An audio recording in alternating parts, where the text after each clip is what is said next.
Hello, dear viewers. Support me by subscribing to my channel and share my video if you like it. And also, make sure you comment your thought.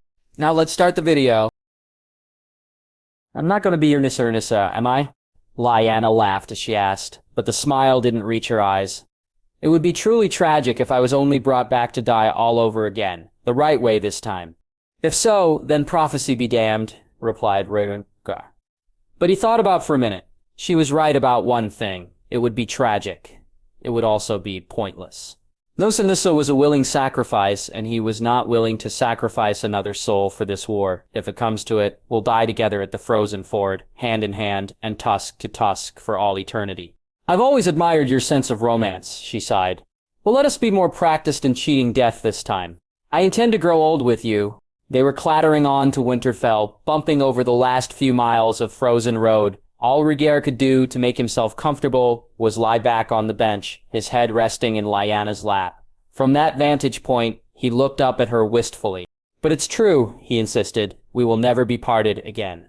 He remembered the time he left her for the Trident after she had been secured at the Tower of Joy. At the time, the prospect of possibly never seeing her again hadn't seemed real.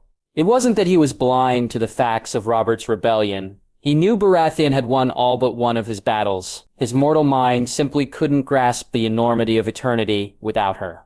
If what happened before taught me anything, it's that we have no control over anything, she said. To remove the bleakness from her tone, she toyed with a lock of his hair, running out the curls between thumb and forefinger. But I say we live, and live some more. On that, they agreed. Their carriage drew to a halt, while the portcullis was raised and Lyanna leaned out of the open door, forcing his head from her lap. A smile lit up her face as she surveyed her childhood home, and she got out, despite the bitter cold. It was dark, as well. All they could really see of the castle were the beacons along the curtain walls and the flames of small fires lit within the chambers of the keep. With no choice but to follow his wife, Rhaegar braced himself for the onslaught of winter, and dashed out after her. Through the outer walls, then the inner walls, an Arya was there to greet them. Having arrived some weeks ahead of them, Brienne was also present. On her hip, a sword was sheathed. But even at a distance, Rhaegar could tell it was not Oathkeeper. Still, it looked a good sword. Meanwhile, he was relieved to see the old castle still standing. Outside the keep, a boy sat in a chair, swathed in thick furs, and held up a lantern, but made no move to come up and greet them. He almost forgot, in the real world, that Bran was crippled. The boy did wave, though. Behind him, a girl of about 16 or 17 smiled proudly. Before approaching Bran, Rhaegar made sure Lyanna and Arya had been formally introduced, but it was obvious who they were. They were identical each other, but Arya's hair was shorter, that was all. He saw Arya in a vision. Once. Only now could he forgive himself for confusing her with her aunt. Under the circumstances, however, it was never going to be a family reunion full of sweetness and light. As soon as Laena and Rhaegar were settled into some spare chambers, they were transferred to the common hall where minor lords had gathered in a huddle around the high table. Instead of the table being dominated by silver platters of boar and venison and fine wines from around the realm, it was overtaken by a huge map of the far north. From the wall to the lands of Always Winter, and every mountain range and wildling settlement between, it was circled and dotted in colored inks. They ate their supper off their laps as they discussed the war to come. "Where are Jon and Sansa now?" asked Arya. It had been months since they parted company, after Catelyn's funeral. Jon had gone to Dorne to do his best to sell a war of ice in the far north to people who lived in a desert region. Since then, he and Sansa had flown up the Reach through the Stormlands, the Westerlands, where they met up with Tyrion and Jaime Lannister. By now, he thought they must have at least breached the neck, meaning Red could carry them home by the morrow. "I don't think they're coming back here anyway," Lyanna pointed out. "It makes sense that they're flying on to Castle Black to await the troops." "That makes sense," said one of the Northern Lords. A Forester, if Rhaegar remembered it rightly. "It means I should take my men back north, too. I mean to be there before the king and queen arrive." While Rhaegar smiled at the use of their titles, there was a murmur of agreement from the room at large. Meanwhile, Mira Reed had brought Bran to the table and settled him into an adapted chair beside her own. Rhaegar couldn't help but notice that under the table, they clasped their hands together.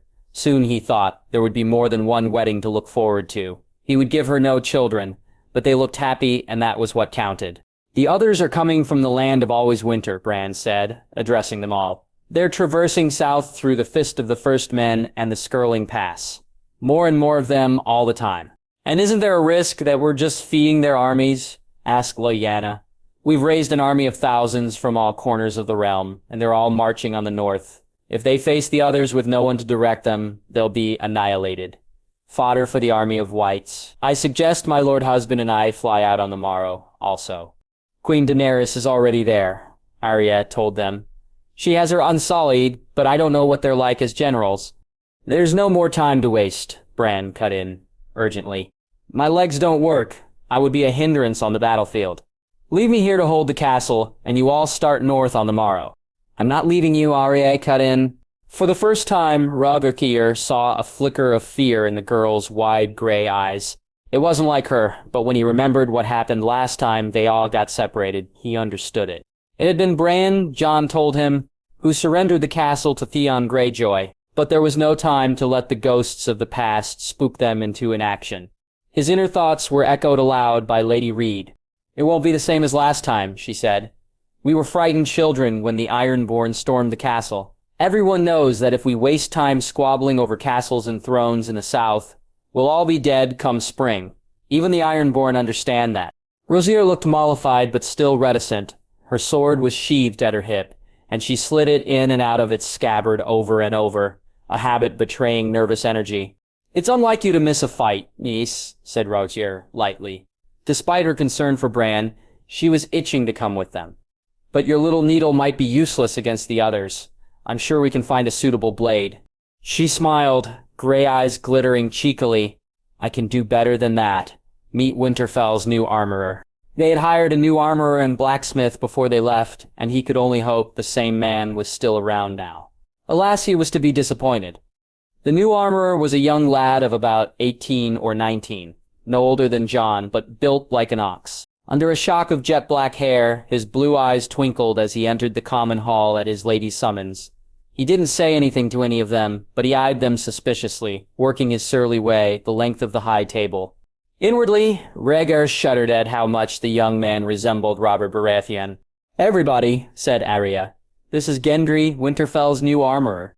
Gendry tried to smile, but ended up looking like he was suffering from wind.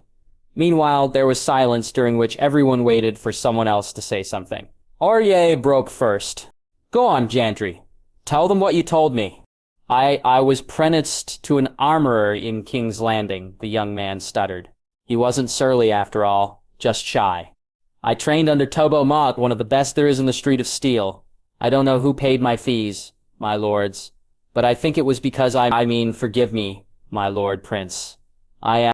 Rhaegar Lucersley, he answered hoarsely. You're one of Robert Baratheon's bastards, I know. Don't fret on it. We don't get to pick our parents. I'm more keenly aware of that than any of us. Now, I remember Tobo Mott. He was a Catholic, wasn't he? Poor Gendry sagged with relief. Yes, my lord prince. He taught me everything he knew. Rhaegar held his breath. Everything? When Gendry replied with a nod, he added, So you know how to rework Valyrian steel. Gendry nodded again. Yes, my lord prince. I mean, I don't know the spells, but Lady Melisandre does, and she's been helping me. Rhaegar knew ancient spells were needed to reforged Valyrian steel. It was why the craft was so rare in Westeros to begin with. Tobo Mott was the last one standing, as far as he knew. He also knew it was he who had reforged ice at Tywin Lannister's behest, but he kept that to himself. We've requisitioned all Valyrian steel we can find, Gendry continued. I'm forging as much as I can into weapons to use against the others. Arrowheads, even.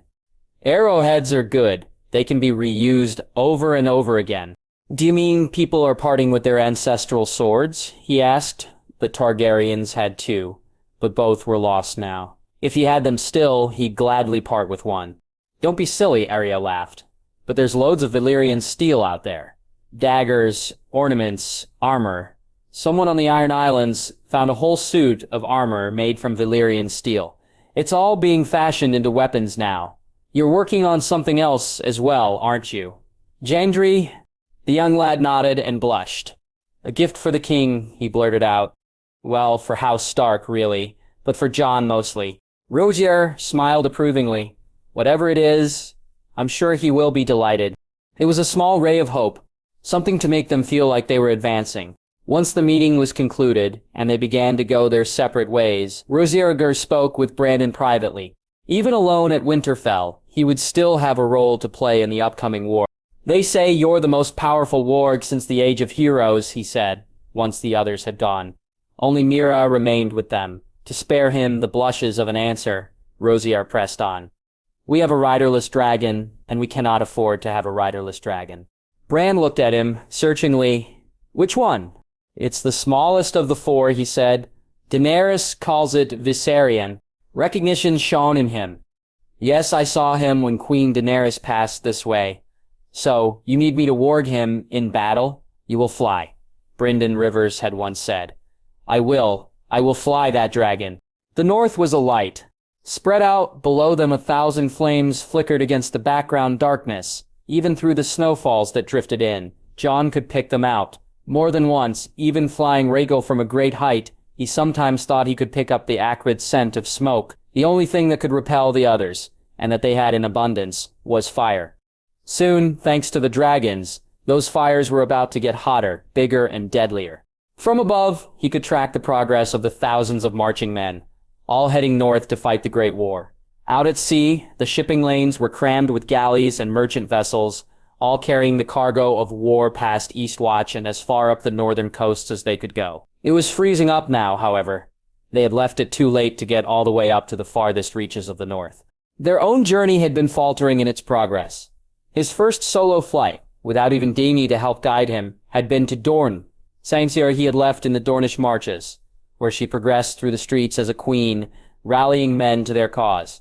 Since they were flying with her as a passenger, they had had to stop and let Rhaegal rest at regular intervals. Even so, the extra burden was making the dragon stronger every day. If Jon needed to fly him into battle, he knew Rhaegal would be able to fight for hours. We're beyond the wall now, he said. Should we keep going? Sansa was behind him, her arms wrapped tight around his waist. I think we should land. They were somewhere near the Fist of the First Men, but Jon complied. As he suspected, there wasn't a great deal to see upon landing. The area was devoid of life, but for the remains of long-abandoned settlements, relics of the free folk who lived and perished here. In the moonlight, not far off, he could even make out the remains of the old hill fort the old bear had tried to fortify. It was half buried in fresh snowfall, but the pikes still jutted above the ground. Back then, he had been a lowly steward, green as grass and utterly unprepared for what lay ahead. Just a few months later, he had killed the half-hand and was undercover with a tribe of free folk. Yaxley's irritated face swam in his mind's eye, unbidden and out of the blue. I think we came this way when looking for Bran, said Sansa. There were whites and others here. We saw them. She looked north to where a fire now burned in the distance. It seemed ranging parties had made it out this far, after all. Curious, Jon left the dragon rolling in the snow and ventured along the pass they had landed on. Although he motioned for Sansa to remain where she was, she followed him anyway. When the wind died down, he could hear the distant sound of clashes in the distance. The fighting had begun already. We should get back to Castle Black, he said, leading her away. I want to see the look on Ed's face. Oh, she replied. Any special reason? No, but the look on Ed's face is always worth seeing anyway. And it was. He still hadn't cheered up, but Jon expected no less. In the pale light of the early morning, Dolorous Ed donned his thick black Lord Commander's coat and stood guard over his patch of the wall. Looking a little helpless and more than a little dazed, he watched as the swathes of soldiers, fighting men and armed small folk came swarming through his castle. There wasn't a moment spare to make them take an oath of any kind, and he had had to rely on seasoned southern battle commanders to take charge of them all. But finally, he almost broke into a smile at the sight of Jon. Last time I saw you, you were dead. Now you're the king of all you survey, and you come riding into this keep with a bride on your arm and on the back of a fire-breathing dragon. Not bad for a foundling, even if I say so myself. Foundling, Jon laughed. You were never one to understate the case, Ed. They closed the gap between them with 2 long strides, grabbing one another into a rough bear hug. For a moment, it was all laughter and warmth, as 2 old allies met and joined once more. Now they were moving. Now they were finally getting somewhere. Sam and Gilly got back a few days ago, said Ed, once he'd brought Jon and Sansa to the Lord Commander's keep. Melisandre's been back and forth to Winterfell for months now. No idea what she's up to, but then I don't think she knows either. Jon smiled, crookedly. What's that you got there? New recruits? He nodded to a jar that was on the shelf of the common hall, full of what looked like fat black slugs. Ed turned to see what he was looking at. Leeches, he said, beaming proudly as if they were his children. You should know, seeing as you ordered them. Jon felt his mood darken again, thinking of Sam, Gilly, and the baby. Yes, I should have known. Is Melisandre here? And she better bloody well know what she's doing for this blood magic business. I like it not at all, but I fear it must be done. And if she hurts that baby, I'll have her head. As it happens, just back from Winterfell, the armor needed her help, from what I hear, he explained. Jon was puzzled. The armor? I'm telling you, there's no end to that woman's talents, replied Ed, sounding wistful. She didn't feel the need to show me her tits, though. The way she did with noticing Sansa, he nodded to her. Forgive me, my lady. Jon had almost forgotten about that. I'll show you mine, if you want. Ed appeared to be giving the offer some consideration. Some things are best kept between man and wife, I think. Anyway, the last of the Boltons are here now. That's as close as I'll get to a bunch of tits. The Lannisters, too? All your favorite people gathered under one roof? Lucky me, Jon replied dryly. Well, we best put those leeches to use. Where is she? Although they were both tired from their long journey, they stuck around to watch as Melisandre got to work with the leeches. Pale and trembling, Gilly held little Sam fast in her lap as the wet, fat leeches got to work on his flesh. Jon shuddered, but the baby only fussed and grizzled before settling down quite nicely. He had been leeched before, of course. Roose Bolton swore by it, earning himself the Leech Lord moniker. The bite stung a little, but after that the sensation was little more than mildly unpleasant. After that, Melisandre simply tossed the leeches into a burning brazier and muttered a few prayers of High Valyrian. As far as rituals went, it was nothing compared to the resurrection one. Jon kept watching as the leeches hissed and spat as the flames engulfed them, waiting for something to happen. Daenerys had come to join them, having flown over on Drogon from Eastwatch by the sea. Together, they moved closer to the flames, watching them as they formed images and pictures. Jon frowned, rubbed his eyes, and opened them again. The images in the flames were still there. Beside him, Daenerys shivered, wrapping her new furs tight around her middle. What do you see? He asked her. I see them, she whispered back. The armies of the dead, the others, they're close by. Me too, he said. In truth, it was nothing he hadn't seen before. But Daenerys remained transfixed. Meanwhile, Melisandre joined them.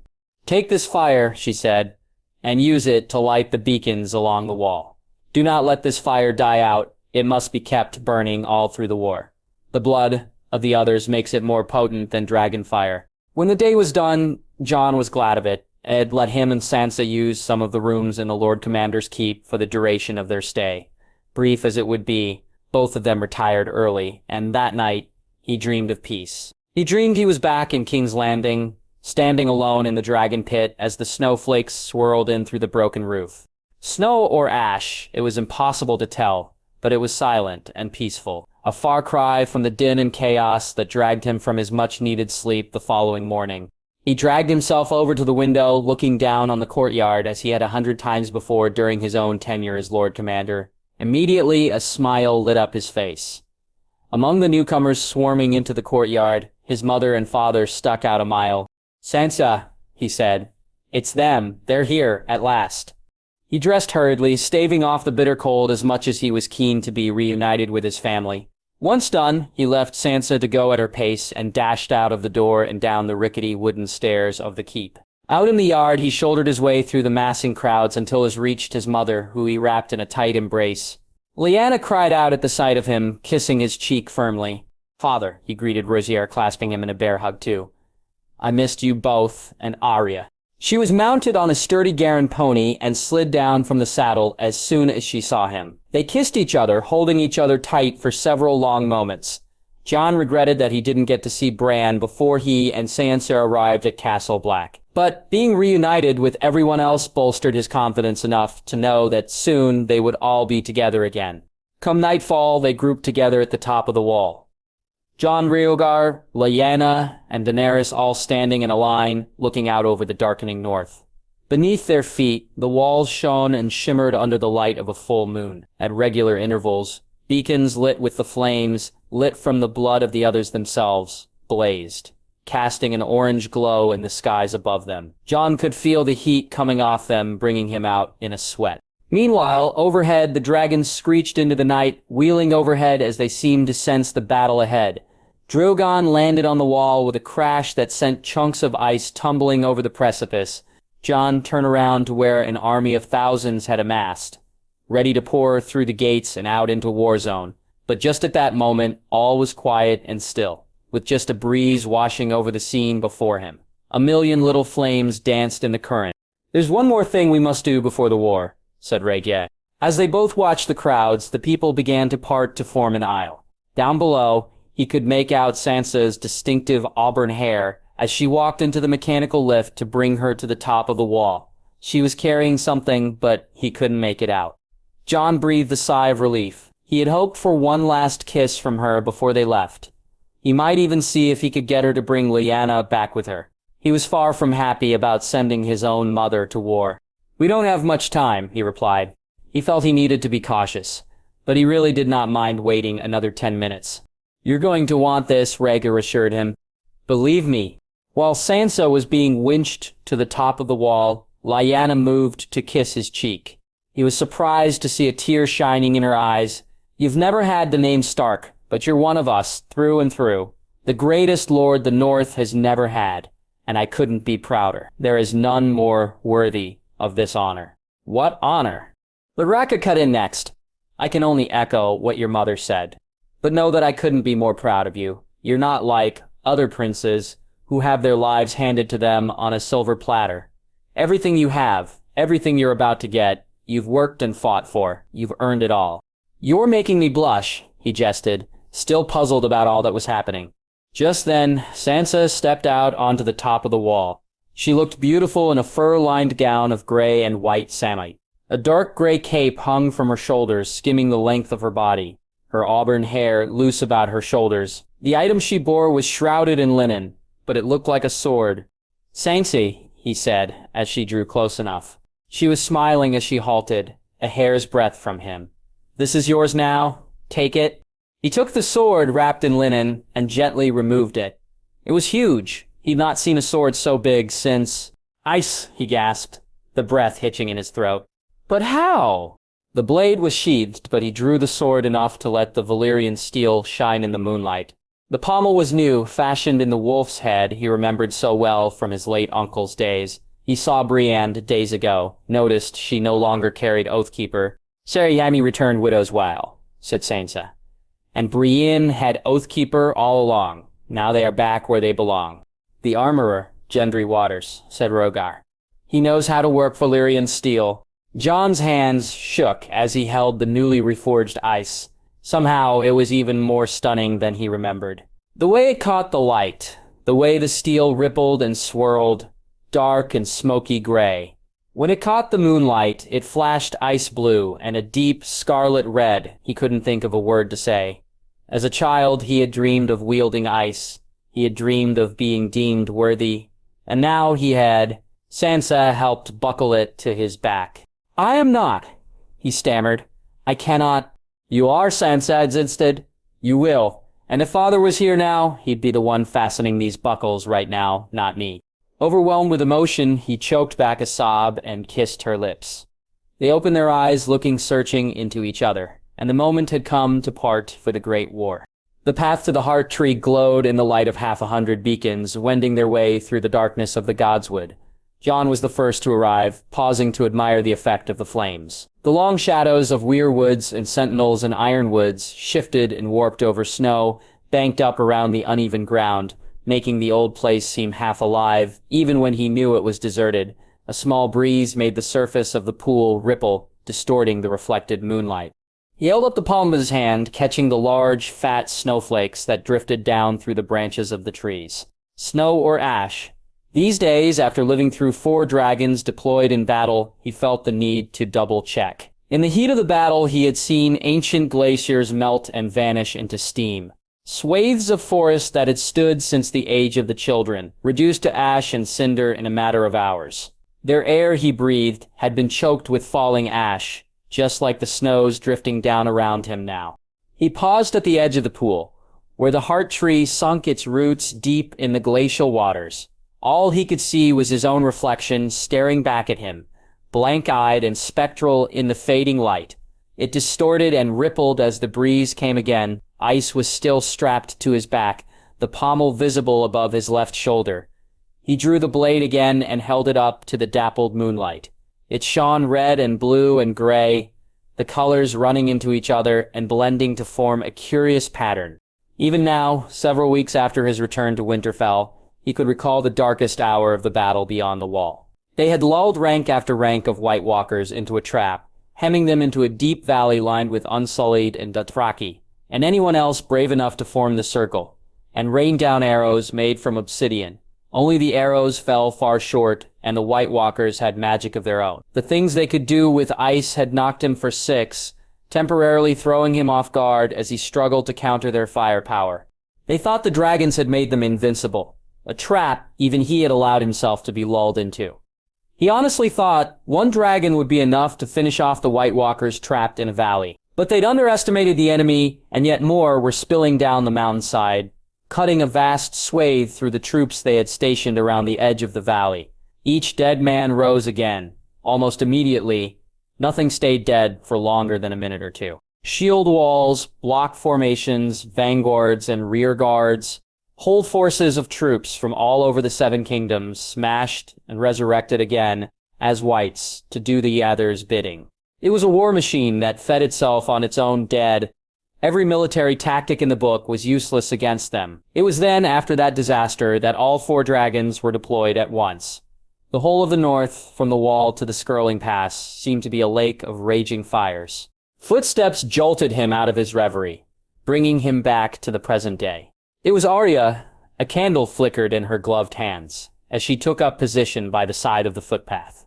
Behind her, Bran was carried piggyback style by Gendry, the new armorer. His mother, Lyanna, approached him and helped him sheath ice again.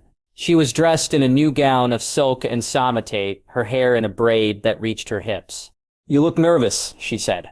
"After the last 6 months or so, you really shouldn't be." Jon tried not to laugh. "We're all allowed to be nervous on a day like today."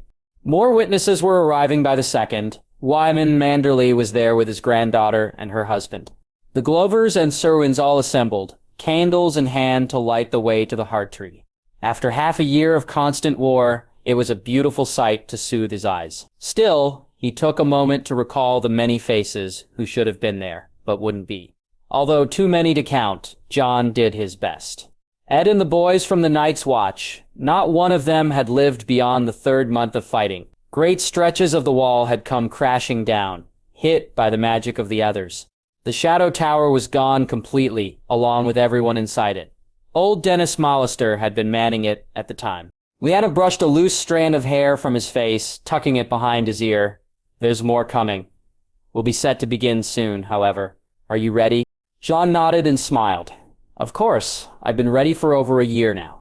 Nerves be damned. He had been looking forward to this night, and nothing was going to be allowed to spoil it. There had been times when this night was all he had to hold on to. He remembered, clearly, wielding ice with blade alight in his hands, taking on White Walkers, single-handed, dead-eyed, semi-decayed whites all around him, thinking he was going to die at any minute. The possibility of this night would pull him through. It was the reason he fought and kept on fighting to the bitter end. Now he looked back at his mother and spoke with conviction. "It's time I had my queen." She smiled her approval. "So, let us begin."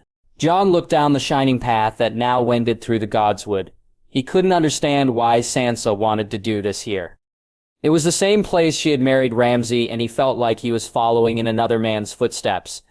But her wishes were paramount, and his pride be damned. He looked to Arya for a bit of last-minute reassurance, which she granted with an easy smile and a quick thumbs up. Her gray eyes twinkled in the light of the beacons. Still, there was no sign of the bride, and his nerves were twitching. He was more nervous now than before the start of a battle, and it was silly, just silly. Daenerys arrived alone, carrying a small lantern in red glass. His aunt came and stood facing Orgir and Bran. Jon glanced at her, making sure she was all right. But she well knew how to look after herself. It was just a pity she had no one bring to the ceremony with her. She looked a little self-conscious, standing there on her own, with just her little red lantern. Her unsullied army had gone marching into the jaws of death in a manner so unquestioning, it chilled Jon to the core. Westeros would not miss them, but he still felt the burden of grief and guilt whenever he thought of them. Taken as slaves as children, barely old enough to remember their real names, freed and then killed in a foreign war anyway. It was enough to make anyone think the world was sometimes a little unfair. The worst part was, they hadn't won. Not really. The others were out there still, retreating into the lands of always winter. However many had survived, Jon couldn't guess. But once they had the watch up and running again, they would soon try to find out. No, what they had won was a respite of thousands of years, for all they knew. But that didn't mean the others had gone away. They were out there still, and would, one day, return again. The only difference was that it would be someone else's problem by then. But for now, for the next however many generations at least, they had some sort of peace to look forward to. Meanwhile, in the clearing of the Godswood, before the solemn face of the Heart Tree, the ceremony began. Sir Davos was the last to arrive and nodded to Lyanna as he took his place among the guests and witnesses. Lyanna stood with her back straight, her expression serious as she focused her gaze down the pathway. She issued her challenge in a stern voice that carried over all. Who comes before the old gods this night? Sansa of House Stark. Prince Rhaegar answered the call. A maid trueborn and flowered, she comes to be wed to Jon of Houses Stark and Targaryen. Sansa felt a frisson of excitement and nerves run the length of her body as they entered the clearing properly. All eyes were on her, making her blush faintly. It was all so beautiful, like an enchantment from one of the books she read as a child. There was none of that girl left in her now, but this was enough to bring the memories of much happier times stirring gently back into life, even if only for this one night. She looked at Rhaegar for reassurance, who returned her gaze and gave her a nod of encouragement.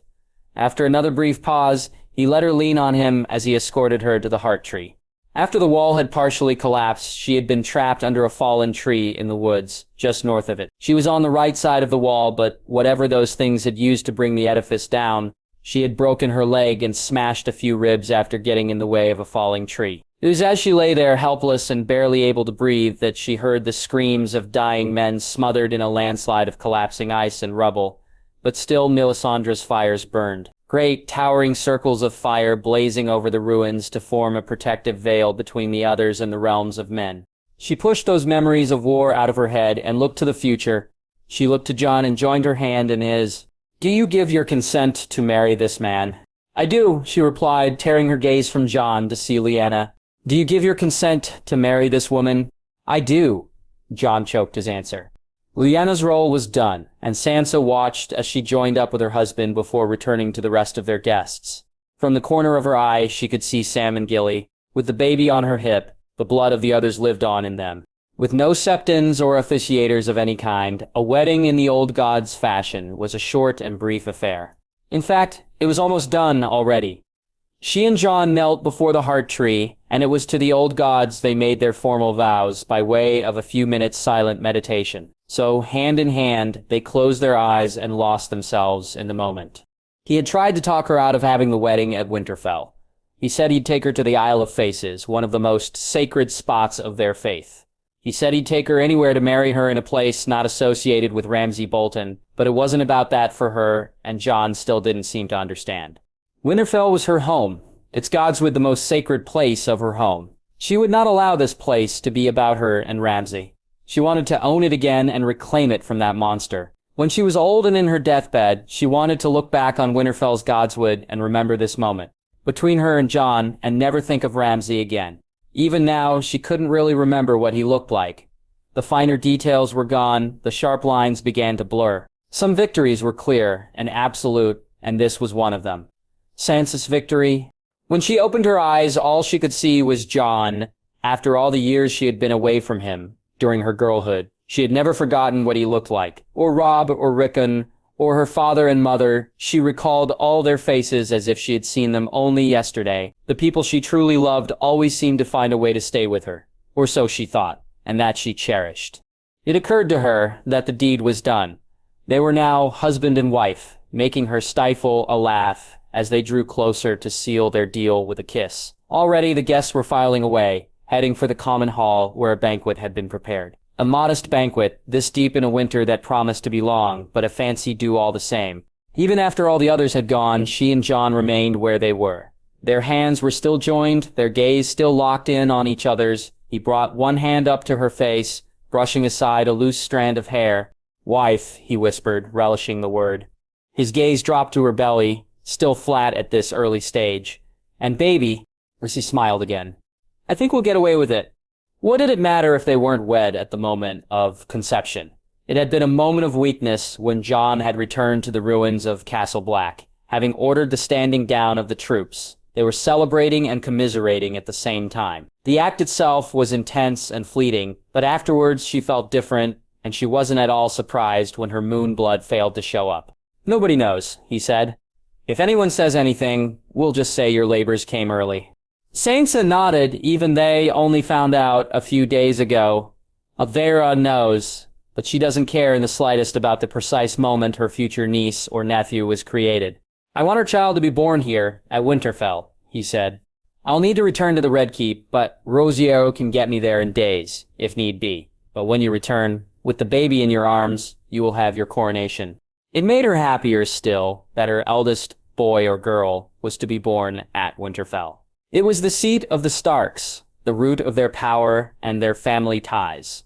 The firstborn son would take the Iron Throne, but he would come to Winterfell to learn to rule. The second son would be its permanent lord, once she had died. "It pleases me greatly," she answered. "More so if we get to the feast on time. The others will wonder where we've gotten to." Arm in arm, they followed the path back out of the Godswood, back into the main keep, where they could already hear the musicians playing the first song. The heat in Winterfell's common hall was stifling. Every fire was lit, the people all crammed inside. The air Rhaegar breathed was heavy with the smell of furs, horse, and burning meat. The musicians played so loud he could barely hear himself think, a situation not helped by the fact that he was drunk and stuffed to the gills with the food that had been on offer. An indulgence he was beginning to regret.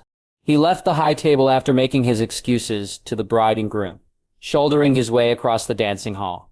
He made it outside just in time to vomit heavily in an empty water barrel. While he heaved, a crowd of rowdy Stark guards gave him a rapturous round of applause. Yes, very funny, he thought to himself, miserably. "Are you all right?" Rosier wiped his mouth, feeling a bit of a fool as he turned to find Daenerys watching him. "I'm fine, sister. Damaged pride more than anything."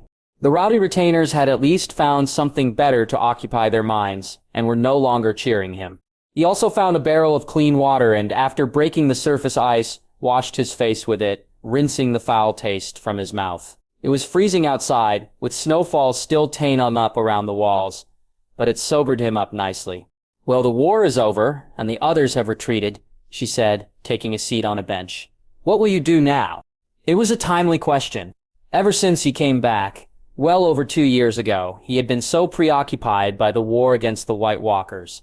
He hadn't the foresight to think beyond it. Before Lyanna returned, he hadn't even thought to survive it, never mind work on any kind of retirement plan. He was still young, still royal, but he had no formal role to play anywhere. He couldn't get too close to the throne without being problematic to Jon. "I think Lyanna would like to have apartments here in Winterfell," he replied, at length. "I think the Queen will be happy to accommodate us. She can help on the ruling council, if Lady Ardio would permit it. Other than that, who knows?" "You can come to Dragonstone," she said, "and Meereen. Lyanna would be welcome as well." Genuinely grateful, he smiled happily. "Thank you, sister. But traveling will be more problematic these days."